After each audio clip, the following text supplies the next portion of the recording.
ఇక్కడ ఒక వాడ, ఆ వాడకు ఒక తలుపు.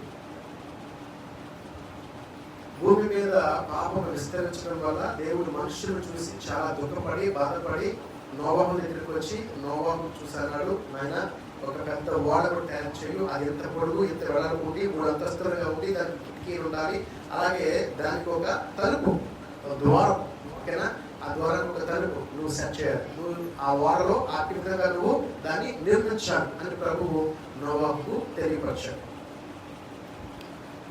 నోవాహు దేవుడు చెప్పినట్లుగా 120 సంవత్సరాల పాటు కష్టపడి ప్రయాసపడి తాను తన కుటుంబం కూడా ఈ యొక్క పెద్ద ఓడని తయారు చేశారు. తయారు చేసిన తర్వాత 120 సంవత్సరాలు పూర్తి అయిపోయింది. మరి ప్రజలెవరూ మానవంశం రక్షణ పొందకుండా, దేవుడి మాట వినకుండా, దేవుడికి భయపడకుండా ఉన్నారు. అయితే దేవుడు ఆజ్ఞించినట్లుగా ఓడ సిద్ధమైంది. దేవుడు చెప్పాడు, సకల జంతువులు మగ ఆడ కలిగిన జతలు విలువంటే వచ్చాయి, ఓడలో ప్రవేశించారు. అలాగే నీవు నీ కుటుంబం కూడా వాడలో ప్రవేశించమన్నాడు. వారు కూడా వాళ్ళలోకి ప్రవేశించారు. ప్రవేశించిన తర్వాత దేవుడు ఆ తలుపుని వేసేసారు. ఎవరేసారు తలుపు? ఎవరేసారు? దేవుడు. He shut the door. దేవుడు ఆ తలుపుని మూసివేశాడు. ఎందుకంటే పడవ సముద్రపు జలాలు వచ్చి, ఆకాశపు వర్షం కురిసి, విస్తారంగా జలములు వచ్చినప్పుడు, జల ప్రళయము వచ్చినప్పుడు ఆ వాడ కొట్టుకుంటూ వెళ్తుంటే ఈ మనుషులు ఎవరైనా వచ్చి ఆ నోవాహు వాటర్ వచ్చి తలుపు కొట్టి, నోవాహు నీ మాట వెళ్ళకపోయావు, దయచేసి నువ్వు క్షమించి తలుపు తీవా అని అడిగితే నోవాహు తీయడానికి అవకాశం లేకుండా దేవుడి ఆ తలుపుని గట్టిగా మూసివేశాడు. ఇప్పుడు మనం ధ్యానం చేసుకోబోతుంది దేవుడు మూసిన తలుపు. మనం తలుపుని చెప్పుకుంటున్నాం. ఇప్పుడు దేవుడు ఆ తలుపుని మూసేశాడు. ఇప్పుడు ఈ ఓడ అంటే రక్షణ అంతే కదా. జల ప్రళయం అన్నది, జల ప్రళయం అంటే దేవుడి తీర్పు, జడ్జిమెంట్ డే అన్నమాట. దేవుని తీర్పుకి లోనవ్వకుండా దేవుని తీర్పు నుండి రక్షించబడవారు ఓడలో ఉన్నవారు. సో ఓడ దేవుని తీర్పు నుండి విడుదల పొందినట్లుగా ఆ ఓడలో ఉన్న మనిషిని మనం చూడాలి. బయట దేవుడి తీర్పు ఎవరి మీద జరుగుతుంది? తప్పు చేసిన వాడు, పాపం చేసిన వాడు. దేవుడు వాడిని వెంటనే శిక్షించకుండా 120 సంవత్సరాల పాటు వాడికి అవకాశం ఇచ్చాడు. నువ్వు మారు మనసు పొందు, నీవు నేను చేస్తున్న ఓడలోకి ప్రవేశించని చెప్పి దేవుడు చెప్పినప్పటికీ కూడా వారంత మాత్రము వినకుండా నిర్లక్ష్యం వహించాడు. అందువల్ల వారందరి మీదకి కూడా జల ప్రళయం అనే దేవుని తీర్పు వచ్చి వారిని నాశనము చేసుకుని కేవలము నోవాహు దేవుని యొక్క కృప పొందినవాడు, నీతిమంతుడుగా ఉన్నాడు కనుక నోవాహు యొక్క కుమారుడు, వారి కోడళ్ళు తన భార్యతో కలిసి ఆ ఓడలో ప్రవేశించాడు. అలాగే భూమి మీద సకల జంతువుల్లో ఆడ మగ కూడా ఆ వాడలో ప్రవేశించి వారు కూడా క్షేమంగా ఉన్నారని మనం చూస్తున్నాం. దేవుడు ఒక తలుపు పెట్టాడు, మీరందరూ లోపలికి వెళ్ళిపోమని చెప్పాడు. అందరూ లోపలికి వెళ్ళారు.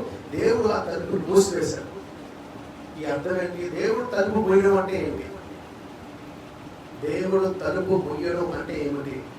దాన్ని ఎవడు తీయలేడు, దాన్ని ఎవడు కూడా మళ్ళీ వేయలేడు. ఒకసారి దేవుడు దాన్ని వేస్తే కనుక దాన్ని తీయడం సాధ్యం కాదు, పగలగొట్టడం సాధ్యం కాదు.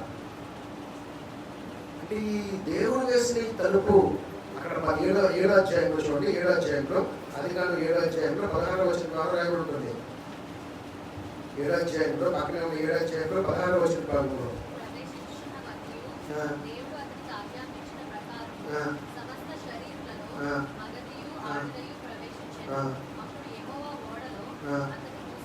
మూసివేశారు. అంటే ఈ షట్ ద డోర్, ఇంగ్లీష్ ఏమంటుంది? ఈ షట్ ద డోర్ అన్నమాట. ఆ లోపల పెట్టేసి దేవుడు దాన్ని మూసేశాడు. ఇప్పుడు ఈ మాటని మనం కొద్దిగా ధ్యానం చేసుకుందాం. హల్లెలూయా. దేవుడు ఓడ యొక్క తలుపుని మూసివేయుట అంటే అర్థం ఏంటంటే ఇట్స్ సింబాలిక్ ఫర్ సీల్, గుర్తు, ముద్ర. నాయన నువ్వు లోపల ఉన్నా, నువ్వు క్షేమంగా ఉన్నావని మనుషుల యొక్క రక్షణ పొందిన వారి యొక్క, మారు మనసు పొందిన వారి యొక్క, ప్రభు కొరకు జీవించిన వారి యొక్క, దేవుని మాట విన్న వారి యొక్క, ఆ ఓడలో ఉన్న రక్షణలో ఉన్న వారికి దేవుడు వేస్తున్న సీల్ ఎటువంటి ముద్ర అంటే నీ జోలికి ఎవడో రాడు, ఈ తీర్పు నీకు అంటదు, ఈ ప్రమాదం నీకు అంటదు, ఈ జలప్రళయంలో నువ్వు ఉండవు. అనే ఒక ముద్రకి సాదృశ్య రూపముగా దేవుడు ఆ వాడ తలుపును మూసివేయట అది దేవుడు చేసిన పని. ఎందుకంటే దేవుడు తప్ప ఇక దాన్ని తిరగల శక్తి ఎవరికి లేదు. అది ఒక సీల్ లాంటిది. గవర్నమెంట్ వారు ఎవరైనా కంపెనీకి కానీ ఏదైనా గుడావుకి కానీ లేదా ఫ్యాక్టరీకి కానీ వెళ్తే ఒకవేళ ఆ ఫ్యాక్టరీ కనుక గవర్నమెంట్ అనుకూలంగా ఉండి నడుచుకోకపోతే ఏం చేస్తారంటే ఒక సీల్ వేస్తారు. ఆ యొక్క గేట్కి తాళం వేసి దాని చుట్టూ కూడా గుడ్డ చుట్టి దాని యొక్క ముద్రకి ఆ గవర్నమెంట్ వారి సీలు బాగా ఒక మైనంలో కాల్చి దాన్ని తీసుకొచ్చి ఆ తెల్లని గుడ్డ మీద వేసి దాని కాగితం అంటిస్తారు. ఇది ప్రభుత్వం చేత సీలు వేయబడింది, దీన్ని తీసిన వాడు నేరాన్ని చేసిన వాడుగా గుర్తించబడతారు అని.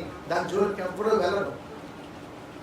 అది ఎరగొట్టేయవచ్చు, సుత్తి తీసుకుని కొడితే ఇరిగిపోతుంది, లాగితే పోతుంది. కానీ అది ముట్టుకోవడానికి ఏ వ్యక్తి అయినా భయపడతారు. పొరపాటున ఆ విషయం కనుక గవర్నమెంట్కి తెలిస్తే నా మీద కేసు అవుతుంది, నన్ను కూడా ప్రాసిక్యూట్ చేసి క్రిమినల్ ఛార్జెస్ నా మీద పెడతారని చెప్పి దాని జోలికి ఎవరు. అది చూడగానే వాళ్ళకి అర్థమైంది ఇది ప్రభుత్వం వేసిన సీల్ అని.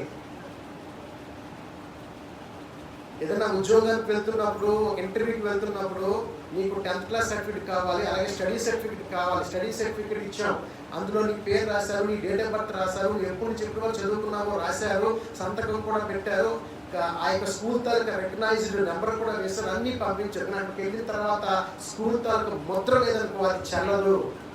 ఏం చెప్తున్న వాడు వెంటనే స్కూల్ దగ్గరికి వెళ్ళి ముద్ర వేయించుకొని రా, వెంటనే వచ్చి నువ్వు సీల్ వేయించుకొని వెళ్ళాలి. ఇవన్నీ కూడా మనం వింటున్నాం, రోజువారీ జీవితాల్లో మనం అప్పుడప్పుడు గమనిస్తుంటాం, చూస్తూ ఉంటాం. ఒక ముద్ర చాలా చాలా చాలా శక్తివంతం. It's symbol.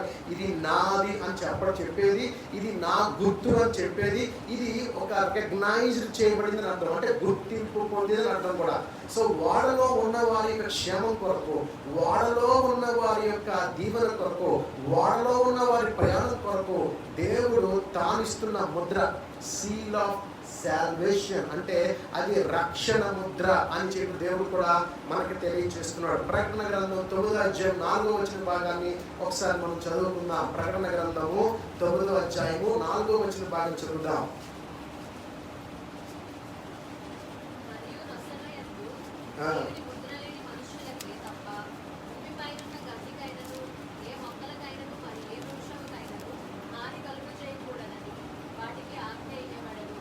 మరియు నొసళ్ళ యందు దేవుని ముద్ర లేని మనుషులకే, ఏంటండి దేవుని ముద్ర లేని మనుషులకే, దేవుని ముద్ర లేని మనుషులకే తప్ప భూమిపైన ఉన్న గడ్డికైనను ఏ మొక్కకైనను మరి ఏ వృక్షముకైనను హాని కలగజేయకూడదని వారికి ఆజ్ఞ ఇయ్యబడెను.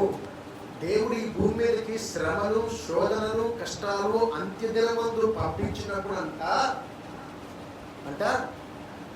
ఏం జరుగుతుందంట, దేవుని బిడ్డల పైన, నుసుల పైన ముద్ర ఉంటుందంట. అది మనకు తెలియదు, దేవుని ముద్ర వేస్తారు మన మీద. ఆ ముద్ర బట్టి ఆ సమస్య, ఆ ప్రమాదము, ఆ కష్టము నీ జోలికే రాదు. ఇది వింటుంటే మనకు గుర్తు రావాలా? ఐగుప్తు దేశము, ఫరో దేశము, చివరి తెగుళ్ళు, ప్రథమ సంతానం చనిపోవుట. ప్రభు ఏం చెప్పాడు వాళ్ళకి? ఒక గొర్రెపిల్లను తీసుకొని దాన్ని వధించి ఆ రక్తం తీసుకొని నీటిపైన రక్తాన్ని చక్కగా రాసి వచ్చావు. నువ్వు సంహార దూత కిందకి దిగి వచ్చినప్పుడు ఐగుప్తు దేశం అంతా తిరుగుతారు. ఐగుప్తు దేశం అంతా తిరిగినప్పుడు అక్కడ ఏం జరుగుతుందో తెలుసా? ఏం జరుగుతుంది అక్కడ సంహార దూత ఆ ముద్ర లేకుండా, రక్తపు ముద్ర లేకుండా ఏ ఇల్లు అయితే కనిపిస్తుందో ఆ ఇంటిలో ప్రవేశించి ప్రథమ సంతానాన్ని సంహరిస్తుంది. అందుచేత ఓ మోషే, ఇశ్రాయేలు సమాజానికి తెలియజేయు, ప్రతి ఒక్కరు కూడా ఆ గొర్రెపిల్లను వధించి ఆ గొర్రెపిల్ల రక్తాన్ని తమ ఇంటి పైన, కిటికీల పైన రాసుకొని ఉండాలి. ఈ రక్తపు ముద్ర లేని వారి ఇంటిలోకి ఆ చావు అనేది, మరణం అనేది సంభవిస్తుందని చెప్పి దేవుడు తెలియపరుస్తున్నాడు. రోదన, కష్టం. ఇప్పుడు ప్రాణ గ్రంథంలో ప్రభు చెప్తున్నాడు అదే ముద్ర. ఏ ముద్ర తెలుసా? యేసు క్రీస్తు అనే ముద్ర. యేసు క్రీస్తు ప్రభు యొక్క ముద్ర. ఎవరైతే క్రీస్తునందు రక్షణ పొంది, క్రీస్తునందు మారుమనసు పొంది, క్రీస్తునందు జీవిస్తుంటారో వారందరూ కూడా దేవుని చేత రక్షణ అనే ముద్ర ముస్లిమైన దేవుడు వేసి ఉన్నాడు. ఆ ముద్ర లేని వారందరి మీదకి కూడా హాని, ప్రమాదము, కష్టము, శ్రమలు, శోధనలు, భయంకరమైన పరిస్థితులు వస్తాయి. ఈ ప్రపంచంలో చాలా మంది ఏం చేస్తారంటే ఇక్కడ జీసస్ అని రాసుకుంటారు. అంతే నిజం. అది ముద్ర. యేసు అని రాసుకున్నాను, చేయలేదు పచ్చగొట్టు వేసాడు ముద్ర. అది లేకపోతే నేను ఇక్కడ రాసుకున్నాను, నుదుటి మీద యేసు అని ముద్ర రాసుకున్నాను. అది నా ముద్ర కాదు. ఆ ముద్ర కాదు. మనం ఎవరినైనా ఇష్టపడ్డాం అనుకోండి, వారి పేరు కొంతమంది పచ్చబొట్లు వేయించుకుంటూ ఉంటారు, కొంతమంది హిందువులు వేయించుకుంటూ ఉంటారు. అట్లా క్రైస్తవులు ఎవరు పచ్చబొట్లు వేయించుకుంటారు, బైబిల్ చెప్తున్నారు, వేసుకుంటూ ఉంటారు. అది వాడి చాదస్తం. కానీ దేవుడు చెప్తున్నాడు, I'm going to put a seal on your four head. నీ నుసిటి పైన, నుదిటి పైన ఇక్కడ నేను ఒక సీల్ వేస్తాను. ఆ సీల్ వేయగానే సమస్య, శోధన, ప్రమాదం, కష్టం, నష్టం, ఆ అంత్య దినాల్లో వచ్చి ఏది కూడా నీ దరి చేరదు కూడా ప్రభు చెప్తూ ఉన్నాడు. మరి ఇప్పుడు నోహు ఓడని మూసివేయడం ద్వారా దేవుడు ఏం చెప్పదలుచుకున్నాడు? నేను ఒక సీల్ వేశాను. దేనికంటే ఓడకి, ఆ ఓడ ద్వారానికి సీల్ వేశాను. ఎవరు దాన్ని తెరవలేక. అందులో ఉన్న వారి కొరకు నేను వేసిన సీల్. ఎందుకంటే వారు క్షేమం కొరకు వేస్తాను. నేను వారు ఇంతవరకు నమ్మకం ఉన్నారు, యథార్థంగా ఉన్నారు, నా కొరకు కష్టపడ్డారు, ప్రయాసపడ్డారు. 120 సంవత్సరాల పాటు ఒక వర్షం కూడా పడకపోయినప్పటికీ కూడా వారు వర్షం పడుతుందని, జల ప్రళయం వస్తుందని నమ్మి విశ్వసించి ఆ ఓడ సిద్ధపరచుకున్నారు. కనుక నేను ఆ ఓడలో ఉన్న వారి క్షేమం కొరకు, ఆ తీర్పు వారికి అంటకుండా నేను సీల్ వేసిన ప్రభు చెప్తున్నాను. ఈరోజు అదే ముద్ర మనం కూడా పొంది ఉండాలి. మనం అనుకుంటాం, ఏమన్నది డబ్బులు ఉన్నాయి, నేను కాపాడుతుందా అంటే డబ్బులు కాపాడదు. ఏమంటే నాకు చాలా పలుకు కూడా ఉంది, నాకు తెలియదు రాజకీయ నాయకుడు అంటే కాపాడుతుందంటే కాపాడదు. మరి ఏం కాపాడుతుంది అంటే ఏమి కాదు. ఈ ముద్ర ఎలా వస్తుంది? ఈ రక్షణ అనే ముద్ర. మనందరూ దేవుడు నమ్ముకున్న వాళ్ళమే. ఆ ముద్ర మన మీద పడాలని చెప్పి దేవుడు కోరుకుంటూ ఉన్నారు. యాకోబు చూడండి, యాకోబు చూసినప్పుడు అతడు స్థిరత్వం లేనివాడు. కాసేపటు ఇటు తిరిగాడు అన్నమాట. కానీ ఎప్పుడైతే ఎబ్బోదు దగ్గర దేవుడితో విడుదల చేశాడో, విడుదల చేసిన తర్వాత అతనికి ముద్ర వేశాడు. ఏ ముద్ర వేశాడు? త్వర కూడింది. అంటే ఈ నరం, తుండి నరం దేవుడు తెంచేశాడు. తెంచేగానే అది ముద్ర వేశాడు. అప్పటి నుంచి కూడా ఇజ్రాయేల్ ప్రజలు ఎవరు కూడా తుంటి నరం దగ్గర ఉన్న భాగాన్ని తినరు, దాన్ని వదిలేస్తారు. గుర్తుగా, ఇది గుర్తు. సునీతి అనేది ఉంటుంది. పాత నిబంధనలో అబ్రహాంతో మాట్లాడినప్పుడు చెప్పాడు దేవుడు, సునీతి అదొక ముద్ర. నువ్వు నా బిడ్డమని చెప్పడం సునీతి లేకపోతే నువ్వు చనిపోతావు. అదొక సునీతి అనేది ఒక ముద్ర. ఈరోజు యేసు ప్రభు చెప్తున్నాడు, నేనే ఆ ముద్ర. నీ జీవితంపై నేను ఉన్నానా? చదువుకున్న వచ్చిన భాగం యోహాను సువార్త 10వ అధ్యాయం 9వ వచ్చిన భాగం. యోహాను సువార్త 10వ అధ్యాయం 9వ వచ్చిన భాగం. యోహాను సువార్త, నేనే ద్వారమును, నా ద్వారా ఎవడైనా లోపల ప్రవేశించిన యెడల వాడు రక్షింపబడిన వాడై లోపలికి పోవచ్చు, బయటికి వచ్చుచు మేత వేయుచుండు. హల్లెలూయా. నేనే ఆ ద్వారాన్ని. నా ద్వారా తప్ప ఎవడు లోపలికి ప్రవేశించలేడు. ఏ దారిలో వచ్చినా లోపలికి వెళ్ళే అవకాశం లేదు. యేసుక్రీస్తు ఒక్కడే ఆ ద్వారము. ఎంతమంది అయితే యేసుక్రీస్తును విశ్వాసం ఉంచుతారో వారందరూ కూడా ఆ ద్వారములో ప్రవేశించిన వారు. హల్లెలూయా, హల్లెలూయా, హల్లెలూయా. ఈరోజు ఆ ముద్ర మనకు ఉందా లేదా అని 3 విషయాల ద్వారా మనం తెలుసుకున్నాం. దేవుడు ఎలాగైతే ఆ ద్వారాన్ని మూసివేసి ఉంచాడో, ఆ ద్వారం అనే ఆ ముద్ర మన జీవితాల్లో కూడా పడి ఉండాలి. ఆ ముద్ర ఉందా లేదో మనం పరిశీలన చేసుకుందాం. మరో వచ్చిన భాగం చదువుకుందాం. ఎఫెసీ రాసిన పత్రిక 4వ అధ్యాయము. ఎఫెసీలకు రాసిన పత్రిక 4వ అధ్యాయము 30వ వచ్చిన భాగం చదువుకుందాం. దేవుని పరిశుద్ధాత్మను దుఃఖపరచుకుడి. చూడండి ఏమంటాడు దేవుడు, విమోచన దినము వరకు ఆయన యందు. ఎప్పటి వరకు అండి అమ్మా? ఎప్పటి వరకు? The day of rapture, second coming. యేసుక్రీస్తు వచ్చే వరకు. విమోచన దినం అంటే యేసుక్రీస్తు భూమి మీదకి వచ్చే వరకు కూడా నువ్వు బ్రతికున్నా, నువ్వు చనిపోయినా, నువ్వు ఎక్కడున్నా, ఎలా ఉన్నా, నువ్వు స్త్రీవైనా, పురుషుడైనా, ఈ ప్రాంతమైన ఆ ప్రాంతమైన ఎక్కడ వాళ్ళైనప్పటికీ కూడా దేవుడు అంటున్నాడు, నువ్వు నా బిడ్డని, నువ్వు పరలోక రాజ్యం తీసుకుని వెళ్ళడానికి నేను ఒక ముద్ర నీ పైన వేసి ఉన్నా, ఆ ముద్ర చేత నువ్వు భద్రపరచబడి ఉన్నావని దేవుడు తెలియజేస్తున్నాడు. ప్రియులారా, అందుచేత ఈ ముద్ర మనం కలిగి ఉండుట చాలా ప్రాముఖ్యమైనది. మనం 3 విషయాలు చెప్పుకుందాం. ఈ ముద్ర మనలో ఉందా లేదో పరిశీలన చేస్తుంది. ఎందుకంటే మనము ద్వారము ద్వారా ప్రవేశించినప్పటికీ కూడా ఆ ముద్ర దేవుడు ఆ డోర్ని, ఆ రక్షణ అనే ద్వారాన్ని దేవుడు మాత్రమే బిగించి గట్టిపరిచి ముద్ర వేసి ఉంచితే మన రక్షణ క్షేమం, మన క్షేమం, మనం బాగుంటాం. చివరి వరకు దేవుని కొరకు బ్రతుకుతాం, చివరి వరకు ఉండి దేవుని రాజ్యంలో ప్రవేశిస్తాం. ఈ రోజు మధ్యలో వచ్చి మధ్యలో వెళ్ళిపోయే క్రైస్తవుడిగా నువ్వు జీవించకూడదు. నువ్వు పొందిన రక్షణ, నువ్వు పొందుకున్న మారు మనసు, ఒకవేళ తప్పు చేస్తే ఆ తప్పు నుంచి మళ్ళీ విడుదల పొందుకొని, ఆ పాపం నుంచి విడుదల పొందుకొని నువ్వు దేవుడి బిడ్డగా తిరిగి మార్చబడి అవి ఎలాగైతే దేవుడి కొరకు జీవించాలో అలా చివరి వరకు నువ్వు జీవించగలిగేటట్లు చేయగలిగే శక్తి దేవుడు మాత్రమే ఉంది. అందుచేత ఆ ముద్రని తప్పనిసరిగా మనకు ఉండాలి. ఆ ముద్రతో మన పరలోక రాజ్యంలో ప్రవేశించే వారుగా ఉండాలని చెప్పి దేవుడు తెలియజేస్తూ ఉన్నాడు. హల్లెలూయా. 3 విషయాలు చెప్పుకున్నాం ఈ ముద్ర గురించి. 3 విషయాలు. మొట్టమొదటిది, ప్రాముఖ్యమైనది, శ్రద్ధగా వినాలి మాట. ఈ ముద్ర ఎలా పడుతుంది? ప్రభువుకి రక్షణ అనే ముద్ర, పరిశుద్ధాత్మ నా మీద ముద్ర వేయు. ఆ పరిశుద్ధాత్మ ముద్ర ద్వారా నేను నీ బిడ్డగా విమోచన దినం వరకు, ఆ 2వ రాకడ వరకు కూడా నేను మరణించినా, నేను సజీవులుగా ఉన్నాను ఎక్కడొక్కడికి కూడా ఆ ముద్ర ద్వారా నీ రాజ్యంలో ప్రవేశించేటట్లు నన్ను దీవించు ప్రభు అంటే కనుక ఎలా ఉండాలంటే వినాలి మాట. ప్రాముఖ్యమైన సరి కూర్చొని అందరూ కూడా. దేవుడు మానవుడు, బాగా వినాలి. దేవుడు మనుష్యుడు, రక్షణ పొందాలనుకునే మనుష్యుడు, దేవుడు రక్షణ పొందుకుని మారు మనసు పొందిన వ్యక్తి, ఇద్దరు కలిసి పనిచేయాలి. It's a mutual work together. అంటే ఎలాగంటే ఇప్పుడు నోవాహు దేవుడు ఏం చెప్పాడు? దేవుడు నోవాహు దగ్గరికి వచ్చి, నోవాహు మనుషులందరూ తప్పు చేసి పాపం చేశారు, వారందరినీ నేను నశింపజేయాలనుకుంటున్నాను, అయితే నువ్వు ఒక పని చేయి. ఆ పని ఏంటంటే ఓడకట్టు. దేవుడు వాడు నిర్మించలేడా? దేవుడు తయారు చేయలేడా? జల ప్రళయం నుంచి తప్పించడానికి దేవుడికి వాడ తప్ప ఇంకో మార్గం లేదా? ఎత్తి పట్టుకోలేడా? కాపాడలేడా? వారు ఉన్న చోటకి జల ప్రళయం రాకుండా ఆపలేడా? నో. ఎలా దేవుడు మాట్లాడుతున్నాడో మనం ఒకసారి పరిశీలించాలా. నేను నిన్ను రక్షించగలను, నీకు నమ్మకం ఉంటే నువ్వు నేను కలిసి పనిచేయాలి. నువ్వు నేను కలిసి పనిచేయాలి. అంటే ఎలా పనిచేయాలా? బాగా ఆలోచించాలా. ఎలా ఆలోచించాలంటే, నేను నీకు ఒక పని ఇస్తున్నా. పని ఏంటంటే, నీవు చికిత్సాలకు ప్రాంతం పెద్ద ఓడ కట్టాలి, చాలా పెద్దది, 120 మీటర్ల పొడుగు ఉండాలి, అంత పెద్ద ఓడ నువ్వు కట్టాలి అన్నాడు.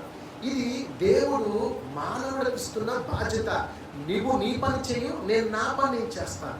నువ్వు నీ పని చేయగలిగితే ఆ జలప్రళయం నీ మీదకి రాను. సో మన ఇద్దరం కలిస్తేనే ఈ రక్షణ అనేది నీ జీవితంలో స్థిరం అనేది వస్తుంది. ఈ రక్షణ అనే ముద్ర నీకు వేయబడుతుంది. మనం అనుకుంటాం చాలాసార్లు, మనం ఏమనుకుంటామంటే దేవుడే చూసుకుంటాడు అంటాడు. చాలా మందికి ఒక నమ్మకం ఏంటంటే, రక్షణ అంటే ఒక లాటరీ టికెట్ అనుకుంటారు. నాకు తగిలేసింది లాటరీ, నేను బాప్తిసం పొందేసుకున్నాను, లాటరీ తగిలేసింది, నేను రొట్టె తినేసాను, ద్రాక్షరసం తాగేశాను, నేను పరలోక రాజ్యం వెళ్ళిపోతాను, ఎందుకంటే నేను రొట్టె తినేసాను, ద్రాక్షరసం తినేసాను అంటున్నావు. నో, అది కాదు, అది చల్లదు. ఎందుకంటే బాగా గమనించండి, దినము మన వృత్తాలు, పాత నిబంధనలు వృత్తాలని మనకి ఏం చెప్తున్నాయి? చరిత్ర చెప్తుంది. బండ నుండి మధురమైన జలం అనబడే యేసు రక్తాన్ని వారు తాగినప్పటికీ, మన్నా అనబడుతున్న ఆహారాన్ని, యేసు శరీరాన్ని భుజించినప్పటికీ వారు ఎడారిలోనే నశించిపోయారు. ఆ వృత్తానం మనకి ఏం చెప్తుందంటే, ఇట్ ఈస్ నాట్ పాసిబుల్. నువ్వు ఏదో ఆచారం ఆచరించినంత మాత్రం చేత నువ్వు రక్షించబడతానని, నేను ఖచ్చితంగా కానాను అనబడే పరలోక రాజ్యంలో ప్రవేశిస్తానని చెప్పి నువ్వు తలంచకూడదు. నీవు కూడా పని చేయాలా. ఎటువంటి పని చేయాలంటే, నువ్వు పొందిన రక్షణ కొరకు రక్షణ సంబంధమైన క్రియలు, కార్యములు చివరి వరకు నువ్వు కొనసాగించాలా. అంటే ఏం చేయాలి? కొండెక్కాలా, గుట్టెక్కాలా, చెట్లు కొట్టాలా, జుత్తిపాలా, చెరువులో కొడగాలా, సముద్రంలోకి వెళ్ళి కొడగాలా, లేకపోతే పుణ్యనదుల దగ్గరికి వెళ్ళి స్నానాలు చేసుకొని రావాలా, నా ఆస్తి ఇవ్వాలా, నా సిరి సంపదలు ఇవ్వాలా, లేకపోతే గొడవ తీసుకుని ఒళ్ళంతా కొట్టుకొని నార కింద గుచ్చుకొని కొండెక్కి మెట్టెక్కి దివస్తే వస్తుందా? కాదు, ఏం చేయవసరం లేదు. ఇదిగో నేను నీకు పని ఇచ్చిన పని ఏంటంటే, ఇది రోజు బాగా చదువుకున్న వచ్చిన భాగాలు, చదువుకున్న వాక్య ప్రకారంగా రోజు ప్రవర్తిస్తూ, రోజు బ్రతుకుతూ ఉండు. అలా నువ్వు బ్రతకడం నేను నీకు ఇస్తున్న పని. ఈ పని కనుక నువ్వు సక్సెస్ఫుల్ గా పూర్తి చేయగలిగితే నేను నీకు తోడై ఉంటాను, నువ్వు నాకు భయభక్తులుగా ఉన్నావు తెలుస్తుంది. అప్పుడు మన ఇద్దరం కలిసి ఈ రక్షణ అనే దాన్ని స్థిరపరచచ్చు ప్రగొట్టున్నాడు. కానీ చాలా మందికి మరో రకమైన నమ్మకాలు ఉన్నాయి. నేను చాలా మందికి అన్నదానం చేస్తున్నాను, చాలా మంది వస్త్రదానం చేస్తాను, డబ్బు సహాయం చేస్తాను, చాలా మంది పిల్లలను పోషిస్తున్నాను, చాలా మంది పాస్టర్లు పోషిస్తున్నాను, చాలా మంది దిక్కులేని వారిని ఆదరిస్తున్నాను, కనుక నేను పరలోక రాజ్యం వెళ్ళిపోతాను నేను అనుకున్నాను అనుకోండి, ఇంకా అనుకున్నానికి వెళ్ళిపోవాలి నువ్వు అని ప్రభు అంటాడు. నీ నీతి క్రియల ద్వారా నువ్వు చేసిన ఏ మంచి పనుల ద్వారా నువ్వు పరలోక రాజ్యం ప్రవేశించవు. నువ్వు కొనసాగించవలసింది ఏంటో తెలుసా? నువ్వు కొనసాగించవలసింది ఏ విశ్వాసంతో నా దగ్గరికి వచ్చి మారు మనసు రక్షణ పొందావో ఆ మాట పట్టుకొని దాని ప్రకారంగా నువ్వు చివరి వరకు బ్రతకడం నీకు ఇచ్చిన పని.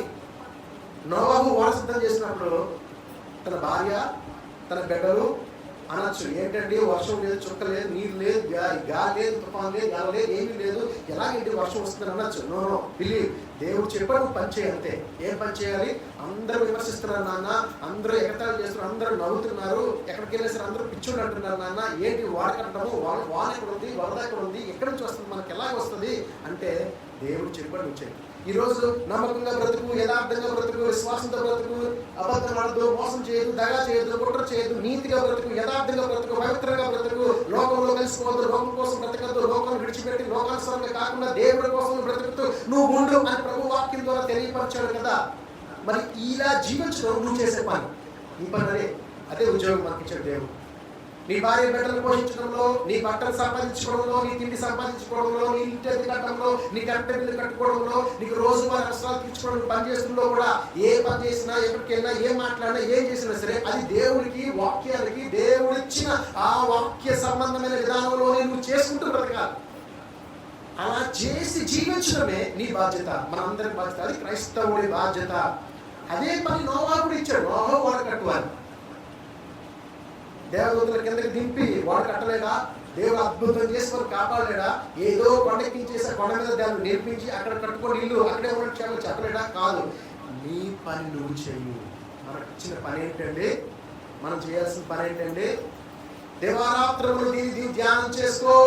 యెహోషువ చెప్పాడు దేవుడు, దివారాత్రులు దీన్ని ధ్యానం చేయి. కొండ మీద సీనాయి ప్రభు మోషేకి ఈ ధర్మశాస్త్రాన్ని చేతిలో లిఖించి రాసి ఆ పలకలు చేతిలో పెట్టి ఈ ప్రజలకు బోధించి దీని ప్రకారంగా జీవించమని, దీనిలో ఉన్న ప్రకారంగా నడుచుకోమను. రేపు వారు కానానులో అడుగు పెట్టాలంటే ఈ వాక్యము చదువుకొని దీని ప్రకారంగా వారి జీవనాన్ని సాగిస్తే కనుక వారు దీవించబడతారు. సకల దేశాల్లో వారు నా ప్రథమ సంతానంగా ఉంటారు, సకల దేశాల్లో వారు ఉన్నత స్థితిలో ఉంటారని చెప్పి ప్రభు స్పష్టంగా మోషేకి తెలియపరిచాడు.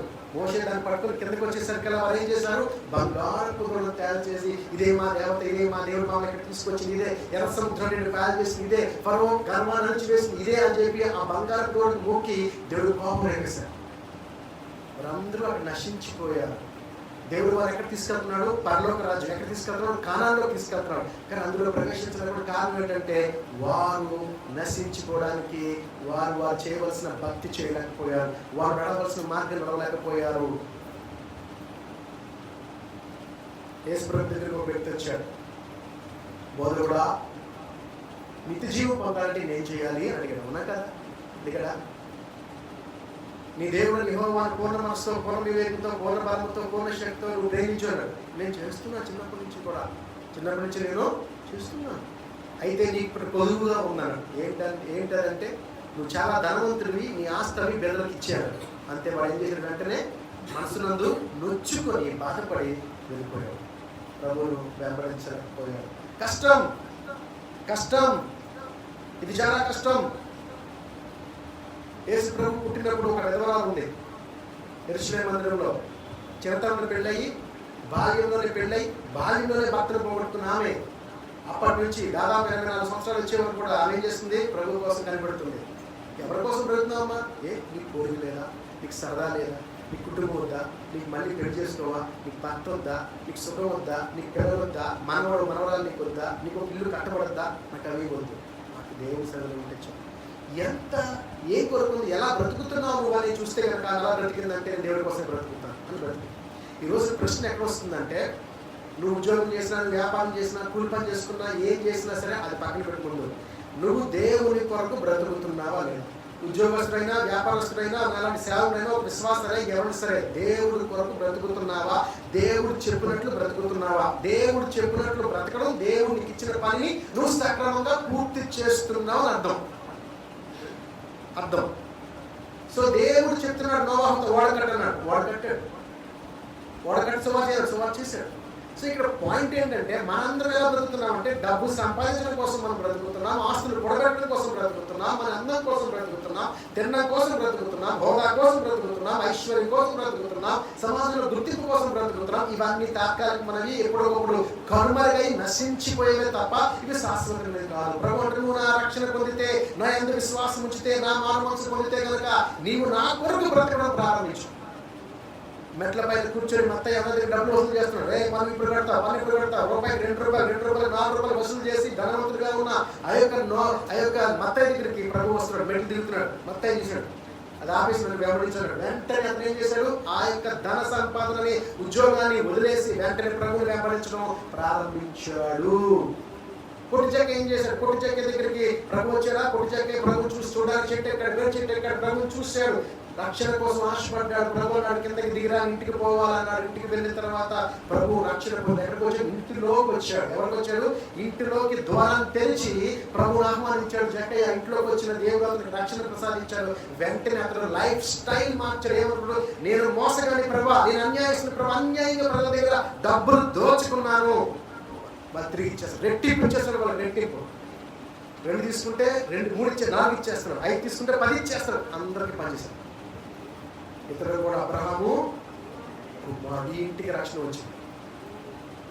ప్రియమైన దేవుని బిడ్డ, దేవుని కుమారుడు ఆలోచించాయి. నోవాహు తన పంతాన్ని చేశాడు, దేవుడు తన పంతాన్ని చేశాడు. దేవుడు మాట ఇచ్చాడు, నోవాహు నమ్మకంగా ఉంటే నేను రక్షిస్తాను. నోవాహు కూడా ఈ యొక్క ప్రపంచంలో అనేక మనుషులు నువ్వు కూడా పాపం చేసి దుర్మార్గం చేసి దేవుడు వ్యతిరేకంగా ప్రవర్తిస్తే నువ్వు కూడా నశించిపోకుండా ఉండాలంటే నువ్వు ఓడ కట్టున్నాడు. ఈ రోజు ప్రభు చెప్తున్నాడు, నీ ఓడ నువ్వు కట్టుకున్నావా, నీ ఓడ నువ్వు కట్టావా? ఓడ కట్టడం అంటే నీ రక్షణ నువ్వు నిర్మించుకోవడం, అనగా ఓడ కట్టడం అంటే నీ రక్షణ జీవితాన్ని నువ్వు నిర్మించుకోవడమే.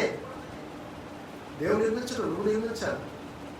ఎలాగైతే 3వ అంతస్తులో కట్టు, దాని కిటికీ పెట్టు, దాని గుమ్మం పెట్టు, దాని తలుపు పెట్టు, ఈ రకంగా చెయ్యమని ఎలాగైతే ఓడ నిర్మించమన్నాడో ఆ ఓడ నీవు కూడా నిర్మించుకోవాలి. నీ జీవితంలో నిర్మించడం అంటే నేను యథార్థంగా ఉంటావు, నేను తప్పు చేయను, పాపం చేస్తావు, పడిపోయావు కిందకి, లేవు, తిరిగి మళ్ళీ లేవు పైకి. నెక్స్ట్ ప్రభుత్వం ప్రభు తప్పు చేశాను ప్రభా, నేను పాపం చేశాను ప్రభా, నాలో ఈ పాపను తీసివేయి. ప్రభు మళ్ళీ తిరిగి నేను కట్టడం ప్రారంభిస్తాడు. ఒకరు కుమ్మరి వారి చేతిలో కొండ తిప్పుతూ ఉన్నాడు. తిప్పుతూ ఉంటే కొండ అనుకున్న ఆకారం రాకపోయేసరికి అలా కొండను మళ్ళీ పిసికేసి, మళ్ళీ నీరేసి, మళ్ళీ బాగా నొక్కి మళ్ళీ ఆ చక్రం పైన పెట్టి దాన్ని మళ్ళీ తిప్పుతూ ఉన్నాడు. మళ్ళీ పడైపోయింది, మళ్ళీ తిప్పుతున్నాడు, మళ్ళీ పడైంది. కానీ అది వచ్చే వరకు దాన్ని తిప్పుతూనే ఉన్నాడు. అది ఉదయమైన మధ్యాహ్నం సాయంత్రం తిప్పి ఆ కొండ సిద్ధమైన తర్వాత బాగా వచ్చింది కొండ, అని తీసుకెళ్ళడాన్ని పట్టుకుంటాడు. నిర్మించబడాలి. నీ రక్షణ పరలోక రాజ్యంలో విమోచన దినమందు 2వ రాకడలో ప్రభుతో కలిసి ప్రభు రాజ్యంలో ప్రవేశించడం కొరకు నీవు నీ ఓడ నువ్వే నిర్మించుకోవాలని ప్రభు చెప్తున్నాడు. ఆ ఓడని మనము నిర్మించుకుందాం. దేవుడు తన పాత్ర తన పోషిస్తున్నాడు. మనం చేయవలసిన బాధ్యత మనం చేయాలి. నీతిగా బ్రతికితే నీవు దేవుని నీతి ప్రసాదిస్తున్నాడు. నువ్వు నమ్మకంగా ఉంటే దేవుని నమ్మకంగా ఆదుకుంటున్నాడు. నీవు నమ్మకం ఉండక దేవుని నమ్మకంగా నేను ఆదుకోలేడు. నువ్వు ప్రార్థన చేయకపోతే ప్రభు విమోచన నీకు దయచేయడు. నువ్వు స్థుతించకపోతే దేవుడికి విడుదల దయచేయడు. ఇవన్నీ కూడా ఇట్స్ కాంబినేషన్. మానవుడిని రక్షణ పొందిన వ్యక్తిని దేవుడు అంటున్నాడు, మనందరం కలిసి ఈ రక్షణ అనే దాన్ని పూర్తి చేద్దాం. ముద్ర వేస్తాను. సో మొదటిది, దేవుడు తన పని తను చేస్తున్నాడు. మనము మన పని అనగా ఓడను నిర్మించుకోవాలి. మనం ఓడని నిర్మించుకోవాలి. దేవుని స్తోత్రం. హల్లెలూయా. ఇక 2వ విషయం మనం చూద్దాం. 2వ విషయం, రోమిలికి రాసిన పత్రిక 15వ అధ్యాయము. రోమిలికి రాసిన పత్రిక 15వ అధ్యాయం 5-6 వచనం బాగా చదువుకున్నాం. రోమిలికి రాసిన పత్రిక 15వ అధ్యాయం.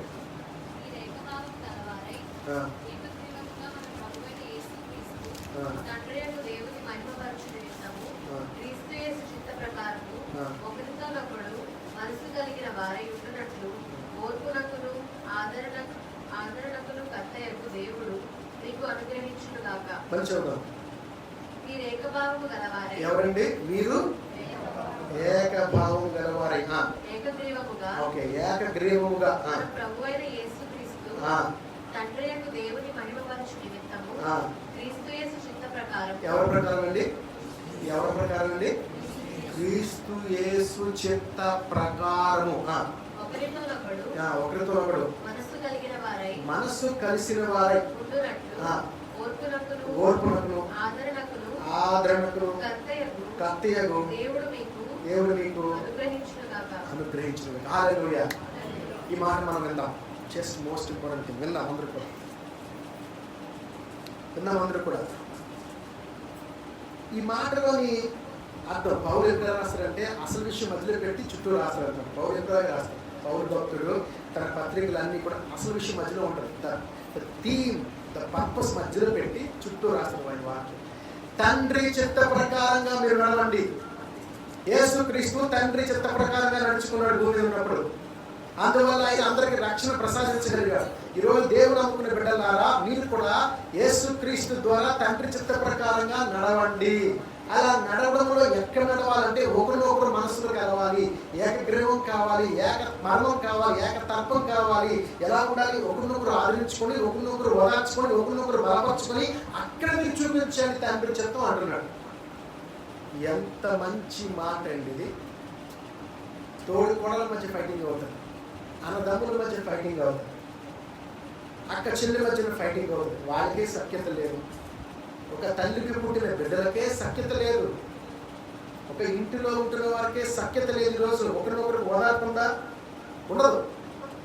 ఒకరి మీద ఒకరు కయ్యాడుకుంటారు, ఒకరి మీద ఒకరు సాడీ చెప్పుకుంటారు, ఒకరి గురించి ఒకరు గొప్ప చేసుకుంటారు, ఒకరు తక్కువ చేసి ఒకరు గొప్ప అవుతుంటారు. ఇలా బ్రతుకుతూ ఉంటారు ఈ ప్రపంచంలో మనుషులందరూ కూడా. ఎక్కువ శాతం దేవుడు నమ్ముకున్న బిడ్డ, రక్షణ అనే ముద్ర నీకు భయపడాలంటే నువ్వు అంత్య దినం వరకు, విమోచన దినం వరకు నీవు ఆ యేసుక్రీస్తు యొక్క ముద్రను పొందుకొని నువ్వు పరలోక రాజ్యంలో ప్రవేశించాలంటే నువ్వు ఎలా ఉండాలని ప్రభు చెప్తున్నాడు. ఒకరినొకడు మనస్సు కలిసిన వారై ఉండాలంట.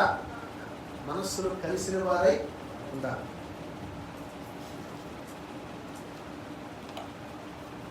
చాలా సీరియస్గా చెప్తున్నాను, అందరూ సీరియస్గా చూస్తున్నారు. హల్లెలూయా. ఓకే, భార్య భర్తలకి ప్రతిష్ఠిస్తాను. భార్య భర్తలు గొడవ అవుతుంది, భార్య భర్తలకి రైటింగ్ అవుతుంది. మనం ఏం చెప్పుకుంటే మనస్సులు కలిసి ఉండాలి. ఏం చెప్తున్నాను? మనస్సులు కలిసి. భార్య భర్తల మధ్య గొడవ అవుతుంది. భర్త కాకుగా ఇంట్లోకి వచ్చాడు. నువ్వు ఇలాంటి వాడు, నువ్వు ఇలాంటి దాన్ని, నువ్వు ఇలాంటి దాన్ని, ఇలాంటి దాన్ని అన్నాడు. తిరిగి ఆవిడ రివర్స్, నువ్వు ఇలాంటి వాడు అందరికి ఏమవుద్ది? గొడవ పెరుగుతుందా, గొడవ తగ్గుతుందా? గొడవ పెరిగిపోతుంది. గొడవ బాగా పెరిగిపోతుంది. నిజంగా సమస్య అవ్వకూడదు, గొడవ అవ్వకూడదు అంటే భర్త స్పీడ్ అవుతుంటే భార్య స్లో చేయాలి. అంటే కామ్ అయిపోవాలి. ఒకవేళ భార్య ఉద్రేకంగా ఉంటే భర్త కామ్ అయిపోవాలి, తప్పలేదు. అప్పుడేమవుతుంది? ఆ సమస్య వారి మధ్య అగాధం సృష్టించకుండా వారి మనస్సును కలిసేటట్లే ఉంచుతుంది.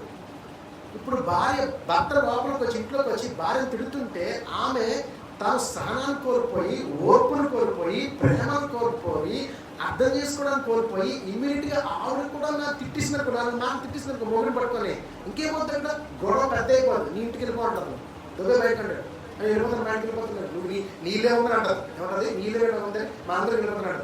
వెళ్ళిపోయింది ఇంటికి. ఎన్ని రోజులు ఇంత? 1 రోజు, 2 రోజులు, 3 రోజులు. దాని తర్వాత గుండెల్లో ఒక టెన్షన్.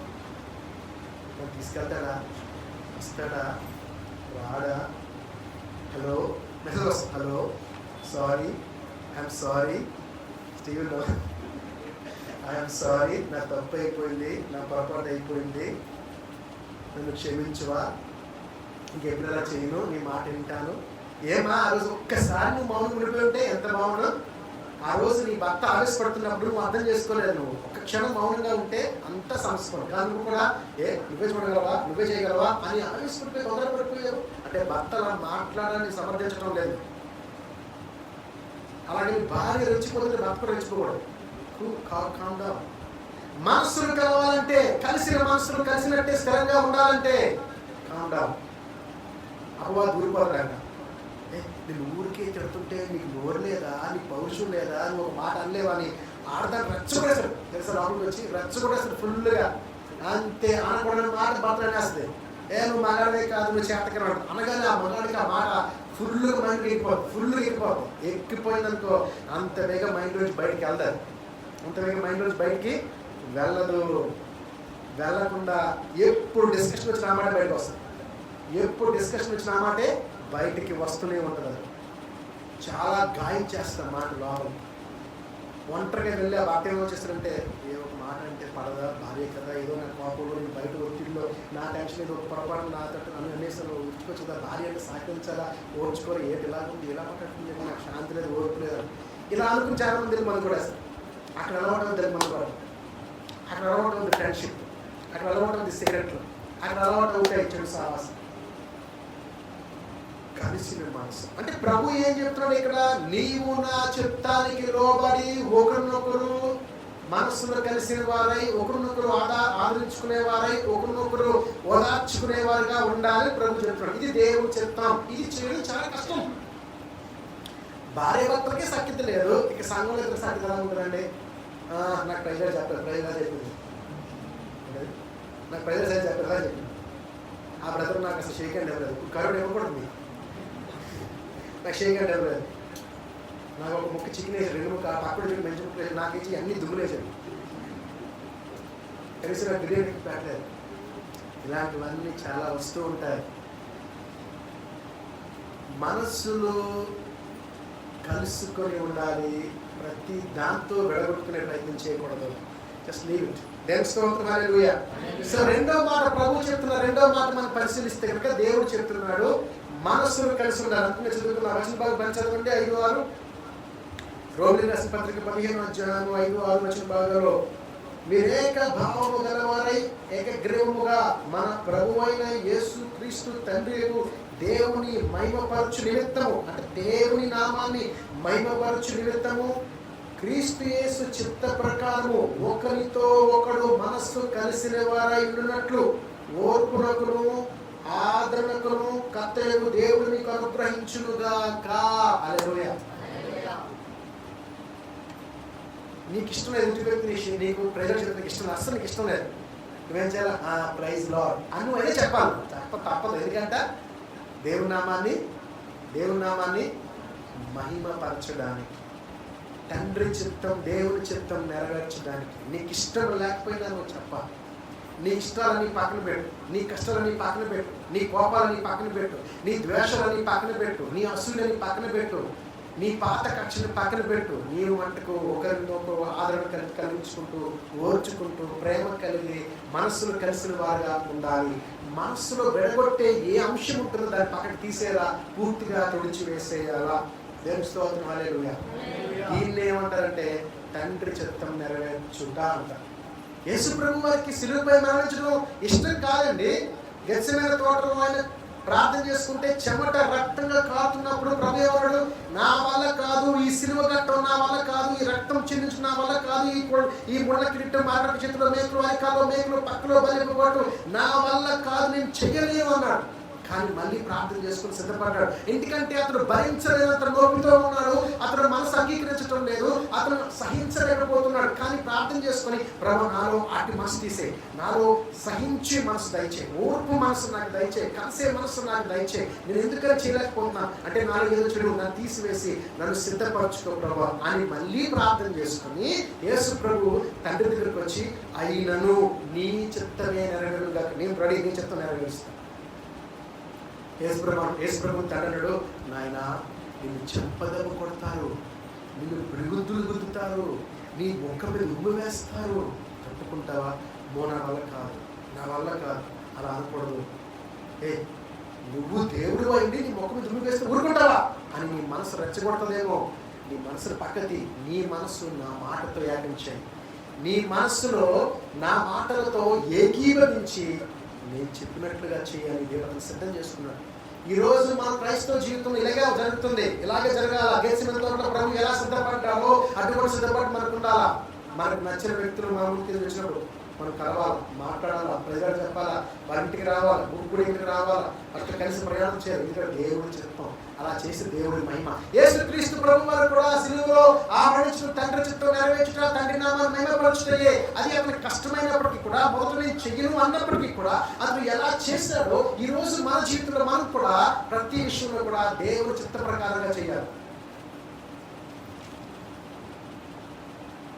హల్లెలూయా, హల్లెలూయా, హల్లెలూయా. చర్చిల్లోనే గొడవ, చర్చిల్లోనే భేదాలు, చర్చిల్లోనే పడవు, కలిసే కూర్చుంటారు, అస్సలు పడవు. పేరుకు మాత్రమే ప్రైజ్ గాడ్, మనసులో మాత్రం ఇక్కడ మనసు కలిసిన వారి ఒకరినొకరు ఓదార్చుకోండి, ఒకరినొకరు ఆదరించుకోండి. అలా పరిశుద్ధాత్మ దేవుడిలో కార్యం చేయలేమండి. అలా చేస్తే దేవుడికి మహిమ, అది యేసుక్రీస్తు చెప్తాం అని ప్రభు చెప్తున్నాడు. సో ఒబే, ఏం చేయాలి తెలుసా? నువ్వు దేవుడికి లోబడు, ఆయన మాటకి లోబడి ఆయన చెప్పినట్టుగా నువ్వు ప్రవర్తించు అని ప్రభు చెప్తాడు. సో రెండవ ముద్ర మన జీవితంలో, అంటే రక్షణ అనే వాడికి దేవుడు ముద్ర వేయాలంటే రెండోది ఏం చేయాలంటే దేవుని మాటకి మనం కట్టుబడి బ్రతకాలి. మూడో విషయం చెప్పుకుందాం. ఎఫెసీ రాసిన పత్రిక 4వ అధ్యాయం. ఎఫెసీ రాసిన పత్రిక 4వ అధ్యాయం. ఎఫెసీ రాసిన పత్రిక 4వ అధ్యాయం 11వ వచనం బాగా చదువుకుందాం. దేవుని కుమారుని కూర్చిన జ్ఞాన విషయంలోను ఏకత్వం పొంది సంపూర్ణ పురుషుల వరకు, అనగా క్రీస్తునకు కలిగిన సంపూర్ణతకు సమానమైన సంపూర్ణత కలవారం వరకు ఆయన ఇలాగు నియమించాను. మనమందరము విశ్వాస విషయములోను దేవుని కుమారుని కూర్చిన జ్ఞాన విషయములోను ఏకత్వం పొంది సంపూర్ణ పురుషుల మగు వరకు, అనగా క్రీస్తునకు కలిగిన సంపూర్ణతకు సమానమైన సంపూర్ణత కలవార మగు వరకు ఆయన ఇలాగ నియమించెను. హల్లెలూయా. చదువుకున్న వచన భాగం ఏం చెప్తుందో చూస్తావా? చదువుకున్న వచన భాగం, నువ్వు యేసు క్రీస్తులాగా సంపూర్ణుడిగా జీవించాలి. మనం క్రీస్తు రక్షణ పొందినప్పుడు అసంపూర్ణులం, అంటే అప్పటి వరకు మనలో ఉన్న అపవాది దుష్టుడు మనల్ని చెడ్డగా తయారు చేశాడు. ఇప్పుడు యేసుక్రీస్తుని నమ్ముకున్నావు, యేసుక్రీస్తుని విశ్వాసంతో బ్రతుకుతున్నావు. సో నువ్వు ఎలా మారాలంటే క్రీస్తు లాంటి స్వభావాన్ని, క్రీస్తు లాంటి మనస్సుని, క్రీస్తు లాంటి జీవితమును నువ్వు జీవించడం ద్వారా you will become a perfect person.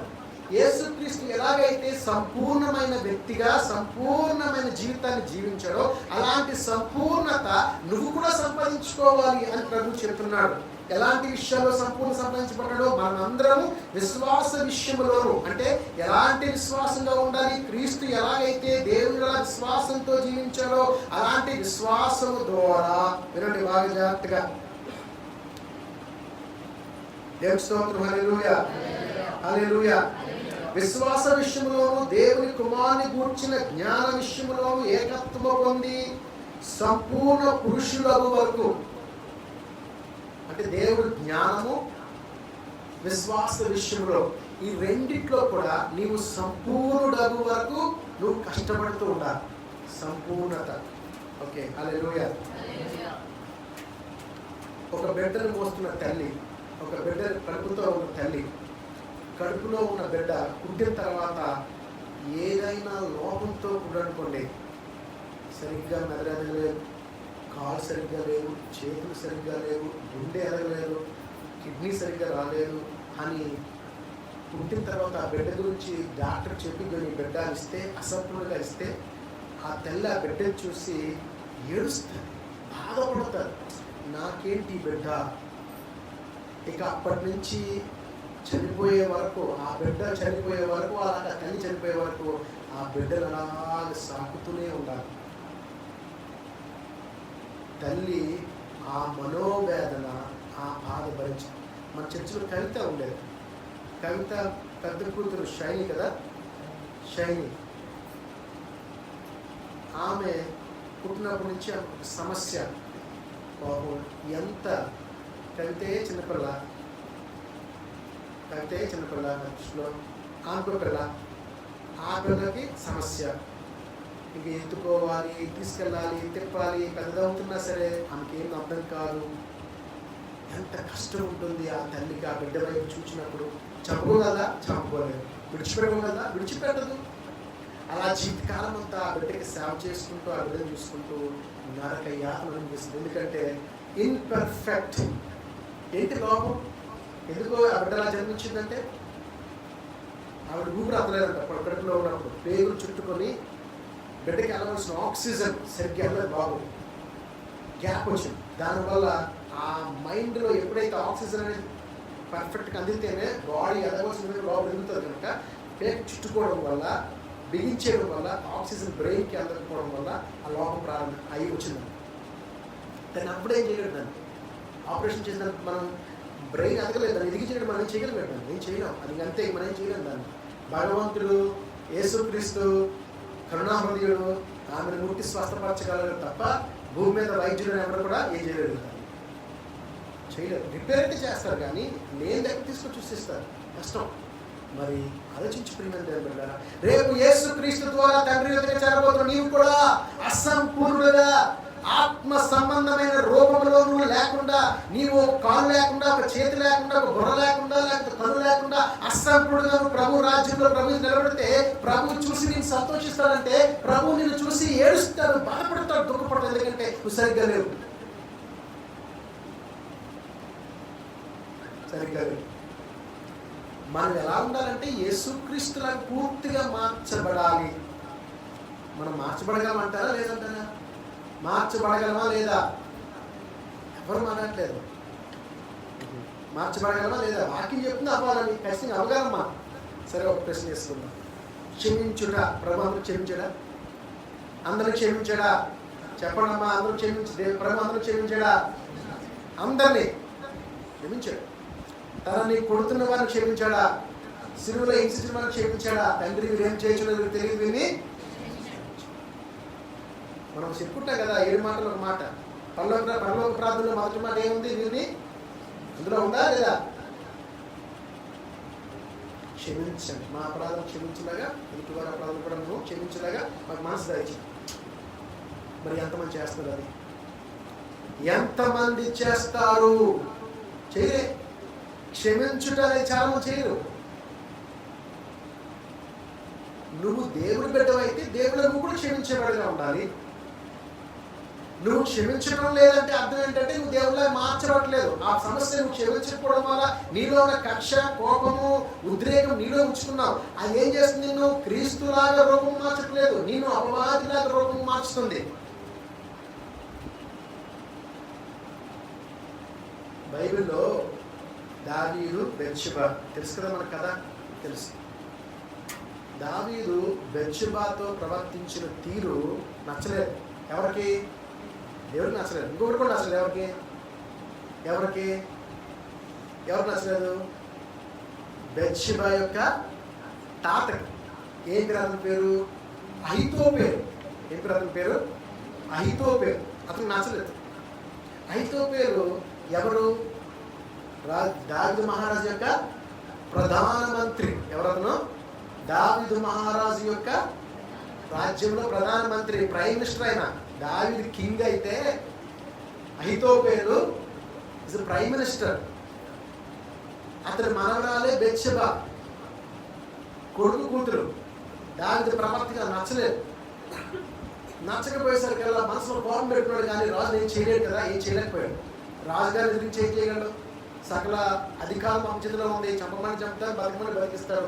అంతటి శక్తివంతుడు దావీదు మహారాజు. దావీదు వ్యతిరేకంగా వెళ్ళడమే ఇంకేముందా? చంపేరు. ఒక మాట తేడాగా మాట్లాడితే చంపేస్తారు. అటువంటిది ప్రధానమంత్రి రాజు తన మనవరాలతో చెడుగా ప్రవర్తించి పాడు చేశాడు, తన భర్తను చంపించాడు, తన మనవరాన్ని తన భార్యగా చేసేసుకున్నాడని కోపం పెట్టుకున్నాడు. పెట్టుకున్న కోపము చాలా సంవత్సరం తన మనసులో దాచుకొని దావీదు కొడుకు అబ్షలోము పెద్దడైపోయాడు. పెద్దడైపోయిన తర్వాత అబ్షలోము తండ్రి మీద తిరుగుబాటు చేశాడు. నా తండ్రి చేతుల్లో నుంచి రాజ్యాన్ని తీసేసుకుంటానని తండ్రి మీద తిరుగుబాటు చేశాడు. అప్పుడు ఈ అహితోపేలు అనేవాడు, బెత్షెబా యొక్క తాత, దావీదుకి సహకారం చేయవలసిన వాడు కాస్త దావీదుకి సహకారంగా చేయకుండా దావీదుకి వెన్నుపూట పొడిచి అబ్షలోము దగ్గరికి వెళ్ళిపోయి, అబ్షలోము మీ నాన్న గురించి నాకు బాగా తెలుసు, మీ నాన్న వీక్నెస్ ఎక్కడో, స్ట్రెంగ్త్ ఎక్కడో నాకు అన్నీ తెలుసు. నువ్వేం చేస్తావు అంటే, మీ నాన్న భార్యలు ఉన్నారు, వాళ్ళని నువ్వు రేప్ పాడు చేసేయాలి. ఎందుకు అటువంటి పని చెప్పాడు? క్షమించలేని మనసు అనుకుంది కనుక బండలాంటి క్రూరమైన భయంకరమైన మనస్సుగా అతని మనసు మార్చబడింది. ఎందుకంటే దావీదుని దేవుడు క్షమించాడు, కానీ అహితోపేలు క్షమించలేదు. ఎవరికి నష్టం?